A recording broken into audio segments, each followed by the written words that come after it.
বিউলির ডাল তার সাথে আলু পোস্ত একে অপরের পরিপূরক। প্রায় প্রত্যেকটা বাঙালিরই এই খাবারটা অত্যন্ত পছন্দের।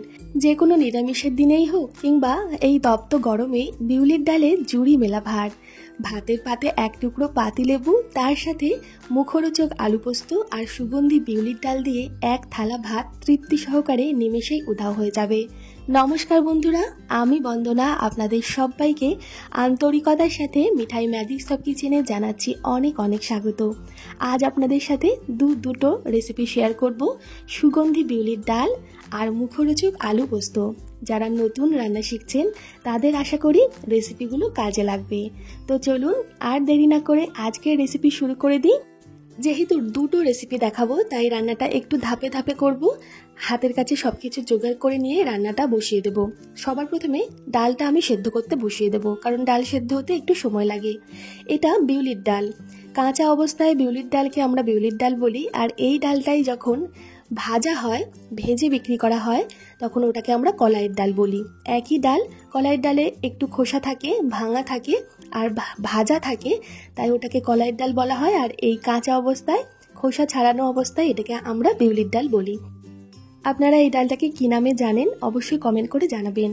বিউলির ডালটাকে প্রথমে শুকনো কড়াইতে হালকাভাবে ভেজে নিতে হবে, ঠিক যেভাবে আমরা মুগ ডালটাকে ভাজি। কম আঁচে বিউলির ডালটাকে একটু ভাজবো, যখন সুগন্ধ বেরোবে ডাল ভাজার, ডালের গায়ে হালকা লালচে রং ধরতে শুরু করবে, সেই সময় কড়াই থেকে ওটা নামিয়ে ঠান্ডা করতে দিতে হবে। এরপর দেখুন কুকার চাপিয়ে দিয়েছি, ডালটা কুকারেই সেদ্ধ করব। আজকে আমি 100 গ্রাম বিউলির ডাল রান্না করছি। হাতায় মেপে ডালটা দিয়েছি, প্রথমেই দেখলেন 2 হাতার ডাল। তো হাতায় মেপে এই কারণেই দিয়েছি যাতে ডালের জলটা আমার মেপে দিতে সুবিধা হয়। 1 হাতা ডালের জন্য 3 হাতা জল লাগবে, মানে 3 ডবল জল লাগবে। যতটা ডাল নেব ওইটুকু জল লাগবে। এবার আপনি এক্সট্রা জল দিতেই পারেন, কিন্তু ওর কম জল দিলে ডালটা পুড়ে যাওয়ার বা নিচের দিকে ধরে যাওয়ার সম্ভাবনা থাকবে। কুকারে জল ভালোভাবে ফুটতে দিয়ে তারপর ডালটা আমি ভালোভাবে ধুয়ে নিচ্ছি। বিউলির ডালের গায়ে সাদা সাদা প্রচুর পাউডারের মতন থাকে, তো হাত দিয়ে চটকে চটকে 2-3 বার ধুয়ে জল পাল্টে তারপর গরম জলের মধ্যে ডালটা দিয়ে দিচ্ছি সেদ্ধ হওয়ার জন্য। ডাল সেদ্ধ করার জন্য সবসময় আপনারা গরম জলের ডালটা দেবেন, কাঁচা জলের দেবেন না। ডাল তাড়াতাড়ি সেদ্ধ হবে, সুসেদ্ধ হবে। ডালের মধ্যে সামান্য লবণ দিয়ে দিলাম তাড়াতাড়ি সেদ্ধ হওয়ার জন্য। আর মিডিয়াম আঁচে 4টে হুইসেল দিতে হবে, তবেই ডালটা ভালোভাবে সেদ্ধ হবে। আঁচ বাড়িয়ে ডাল সেদ্ধ করলে জল শুকিয়ে যাবে, ডাল ভালোভাবে সেদ্ধ হবে না, কুকারের নিচের দিকে লেগে যাওয়ার সম্ভাবনা থাকবে। তাই আঁচটা কমিয়ে ডালটা সেদ্ধ করে নেব। আর কুকারেই সেদ্ধ করতে হবে ডালটা, কারণ বিউলির ডাল সেদ্ধ হতে প্রচুর সময় লাগে।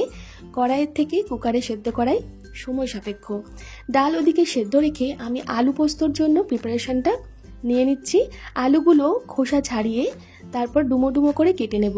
চেষ্টা করব প্রত্যেকটা আলু একই মাপের কেটে নেওয়ার, তাহলে রান্নাটা ভালো হবে, দেখতেও ভালো লাগবে, সব আলু একসাথে সেদ্ধ হবে।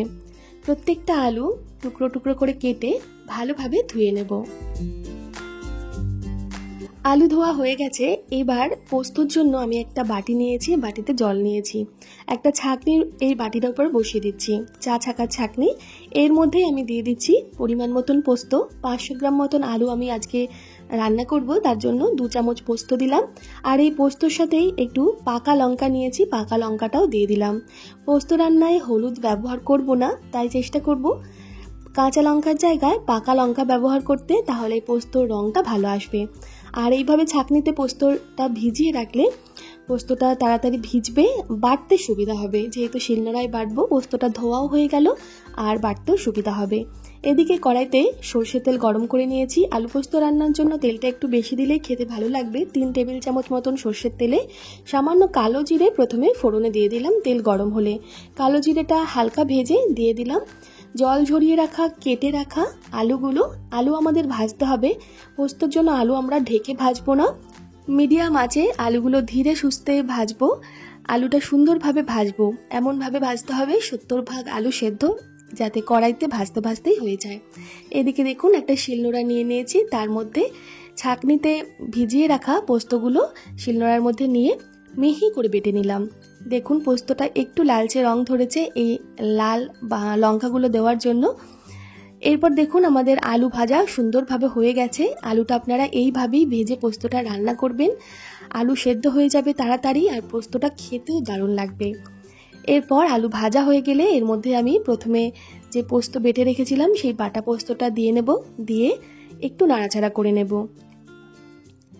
আলুটা যখন আমরা ভাজি সেই সময় লবণ দিয়েছিলাম আলু ভাজার সময়, এতে আলুর মধ্যে লবণটা সুন্দরভাবে ঢুকেও গেছে আর আলুটা তাড়াতাড়ি সেদ্ধও হয়ে যাবে। পোস্ত দিয়ে আলুটা ভেজে নেওয়ার পর দিয়ে দিলাম বাটি ধোয়া সামান্য জল আর কিছুটা জল আলুটা সেদ্ধ হওয়ার জন্য। যেইভাবে মানে যতটা পরিমাণ গ্রেভি রাখবো সেই অনুপাতে জলটা দেব। আজকে এই আলু পোস্তটা যেহেতু ডাল দিয়ে খাওয়া হবে তাই একদম শুকনো শুকনো করে নামাবো, তাই জলটা আমি কম দিলাম। জল দেওয়ার পর ঢাকা দিয়ে ততক্ষণ সেদ্ধ করে নেব কম আছে যতক্ষণ না আলুটা পুরোপুরি সেদ্ধ হয়ে যায়। আলু আমাদের প্রায় অনেকটাই সেদ্ধ ছিল ভাজতে ভাজতে। পোস্ত দেওয়ার পর খুব বেশি আমি ফোটাইনি, এখানে আরও একটু লবণ লাগতো তাই সামান্য লবণ দিয়েছি। পোস্তটা নামানোর আগে সামান্য কাঁচা লঙ্কা বা পাকা লঙ্কার মুখটা চিড়ে দিয়ে দিয়েছি আর দিলাম কিছুটা সর্ষের তেল। এই সর্ষের তেল দেওয়ার ফলে পোস্তটা খেতে আরও বেশি ভালো লাগবে, কাঁচা তেলের একটা গন্ধ বেরোবে। পোস্ত সর্ষে এসবের সাথে কাঁচা তেলটা কিন্তু খুব ভালোভাবে যায়। এক ফোঁটাও হলুদ ব্যবহার করিনি, লাল লঙ্কার যে রঙটা ছিল সেই রঙে এত সুন্দর রং এসেছে আর আলুটা যেহেতু সর্ষের তেলে খুব ভালোভাবে ভেজেছি তাই দেখুন হলুদ না দিলেও এটা দেখতে খারাপ লাগছে না। হলুদ দিলে পোস্তর গন্ধটা একটু ফিকে হয়ে যায়। পোস্ত আমাদের রেডি হয়ে গেছে, একদম মাখো মাখো পোস্ত। আর এবার ডালটাও আমাদের 4টে হুইসেল দেওয়ার পর গ্যাস বন্ধ করে রেখে দিয়েছিলাম। দেখুন ডালটা কত সুন্দর সেদ্ধ হয়েছে আর খুব বেশি জলও কিন্তু ডালের মধ্যে নেই। এইবার ডালটা হাতা দিয়ে যতটা সম্ভব পারা যায় একটু ভেঙে দিতে হবে, এইভাবে ভেঙে দিয়ে এর মধ্যে আরও একটু গরম জল দিয়ে দেব। ডালে আপনারা গরম জলই ব্যবহার করবেন, দেখবেন ডালের স্বাদটা অপরিবর্তিত থাকবে। হলুদ না দিলেও হয় বিউলির ডালে, কোনো অসুবিধে নেই হলুদ না দিলে। আমি সামান্য নামমাত্র হলুদ দিলাম যাতে দেখতে একটু ভালো লাগে।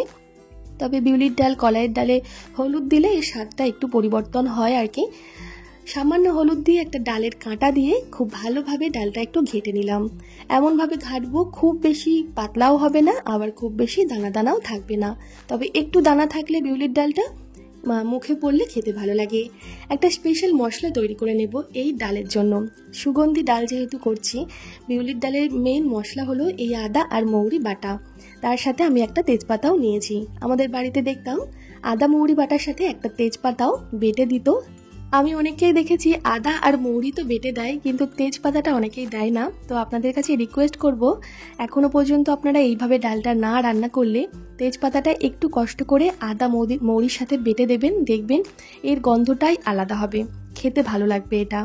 আর তেজপাতা বাটতে একটু কষ্ট হয়, তো আপনারা তেজপাতাটা ভালোভাবে ধুয়ে ভিজিয়ে রাখতে পারেন, মৌরির সাথে আদার সাথে ভিজিয়ে রেখে তারপর বেটে নেবেন, দেখবেন সহজেই বাটা যাবে। মিক্সিতে বাটলে বাটাই যেত কিন্তু সামান্য মশলা মিক্সিতে বাটতে খুবই অসুবিধা হয়, তাই শিলনোড়াতে বেটে নিলাম। একদম দেখুন মিহি করে আদা তেজপাতা মৌরি বেটে একটু ঢাকা দিয়ে রেখে দেবো যাতে ওর গন্ধটা না বেরিয়ে যায়।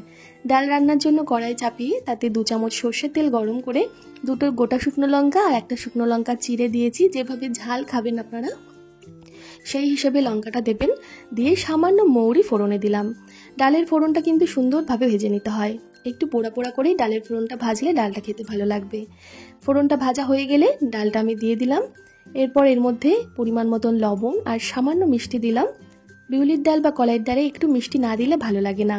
এরপর ডালটা যতক্ষণ না ফুটছে ততক্ষণ কিন্তু এইভাবে কন্টিনিউ নাড়াচাড়া করে যেতে হবে, নাহলে বিউলির ডাল কিন্তু নিচের দিক থেকে ধরতে শুরু করে দেয়। আর যেহেতু ঘন ডালটা নিচের দিকে আছে কড়াইতে খুব তাড়াতাড়ি লেগে যেতে পারে, তো কন্টিনিউ ডালটা এইভাবে নাড়াচাড়া করতে হবে যতক্ষণ না ডালটা ভালোভাবে ফুটছে। ডাল খুব ভালোভাবে ফুটে গেলে নামানোর কিছুক্ষণ আগে ওই আদা তেজপাতা মৌরি যেটা বেটে রেখেছিলাম সেই বাটা মশলাটা সামান্য জল দিয়ে গুলে দিয়ে দিলাম। আপনারা চাইলে তেলের উপরেও মশলাটা দিয়ে কষিয়ে ডাল দিতে পারেন, কিন্তু তাহলে এত সুন্দর গন্ধটা থাকে না। ফুটন্ত ডালের মধ্যে এই মশলা বাটাটা দিলে গন্ধ বেশি ভালো থাকে, ডালটা খেতে বেশি ভালো লাগে।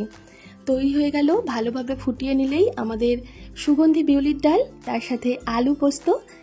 আপনাদের কেমন লাগে আলু পোস্ত আর বিউলির ডাল গরম ভাতের সাথে খেতে কমেন্ট করে কিন্তু জানাবেন। আমাদের বাড়ির সকলের পছন্দের একটা ডিশ এটা। আর গরম ভাতে যদি এক টুকরো লেবু থাকে বিউলির ডালের সাথে খাওয়ার জন্য, তাহলে আর কিচ্ছু দরকার হয় না, তৃপ্তি করে দুমুঠো ভাত বেশি খাওয়া যায়। যারা যারা নতুন রান্না শিখছেন, আশা করি আজকের ভিডিওটা তাদের কাজে লাগবে। আর আমার রান্নার পদ্ধতি যদি একটুও কোথাও ভালো লেগে থাকে, তাহলে একটা লাইক করে দিতে আপনারা ভুলবেন না। কমেন্ট করে জানাবেন আপনার মূল্যবান মতামত, আর শেয়ার করুন প্রচুর প্রচুর তাদের সাথে যারা নতুন নতুন রান্না শিখছে। সবাই খুব ভালো থাকবেন, সুস্থ থাকবেন। ফিরে আসবো নতুন কোনো রেসিপি নিয়ে খুব তাড়াতাড়ি। ধন্যবাদ।